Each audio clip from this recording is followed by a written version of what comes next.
Like, Who was the scariest motherfucker in that gym that the Jordan, young guys were like, who Jordan, what? Jordan. Jordan, Jordan.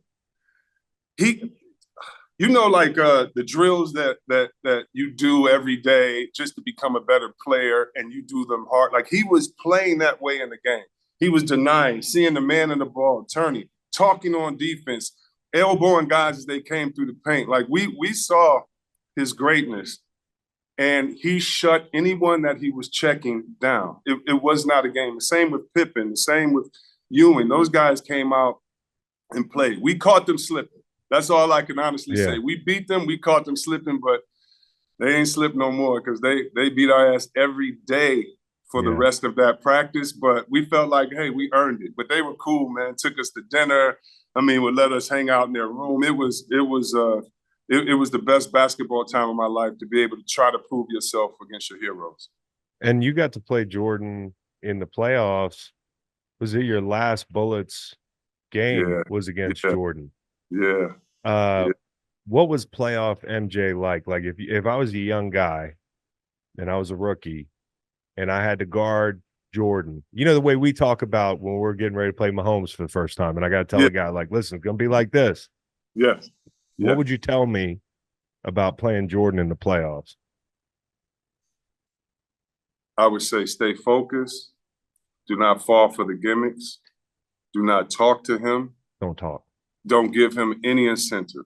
Just playing your hardest quietly is the best thing you could do against Jordan. If you play your hardest and he misses a shot and you go, it's over. Like anything you do is poking the bear. And Pippen's presence with Jordan, it was incredible. Yeah. I mean, this is the team that won 73 games. This is Rodman. This is that whole team. You're looking at the side, and Phil Jackson, you could go on a 10-0 run and he won't call a timeout. And he's looking at you as like, I'm part of the team too. We don't acquiesce to you punks scoring a couple points. We're going to be okay. So their aura was as big as they played, but they played so hard, man. Yeah. They played so hard. They were so smart, having shooters like Kerr. I mean, they were just so smart. So yeah, I would just say we have to be on our best behavior. And I think that we lost 3 games to them by 7 points. Yeah. And I remember just feeling what an accomplishment that was because they swept. I think they lost maybe 1 game in the playoffs that year. But Jordan made the comment that we were one of the toughest teams, and I thought we were on the rise. But the geniuses there in Washington decided to trade us because they thought a championship was possible in the next 5 years. But playing against Jordan, man, that was some fun and scary times. Like, I'm sure it is chasing Mahomes and him faking and him jumping up. You know what I mean? It's like, for me, it was Brady. You know, it's like when you get ready to play Brady, it's like you got to sit down and talk to your guys.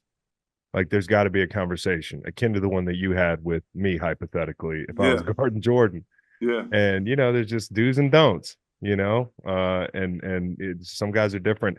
You played the Bulls team, you know, in 97, I think it was, and then maybe it was 98, I can't remember. But the Lakers series, a couple series with those guys, they had to be unbelievable to see in person and to compete against those guys. And I just wonder, was it the same kind of thing playing that team as it was playing those Bulls teams?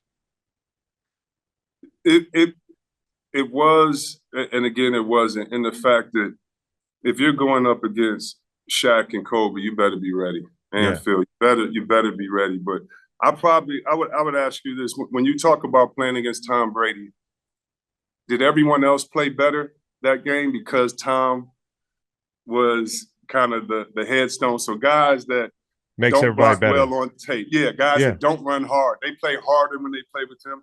That's the thing I learned about the Bulls and the Lakers. If you really look at the Lakers, Shaq and Kobe are unstoppable, but it was the Derek Fishers hitting last-second shots, and he played defense so great. It was Robert Horry doing all the crazy stuff that he does. It was Mark Matson coming in for a couple plays. And so in those conversations, it was, hey, we're going to try to take Shaq out the game. We're going to try to take Kobe. But this team is so disciplined. Do not sleep on anyone else because you're giving the attention to Shaq and Kobe. Just like I was saying, Dallas, don't sleep on Brown just because Tatum is supposedly the man. Right. You know, watch out for those other players. Pritchard hitting a half-court shot. Guys play better And so that's the thing that I learned about the GOATs like Tom Brady, Mahomes, Kobe, and Jordan, that they up the level and the expectation of guys who you wouldn't think could do that consistently, but somehow they find that will when they're playing with that great player.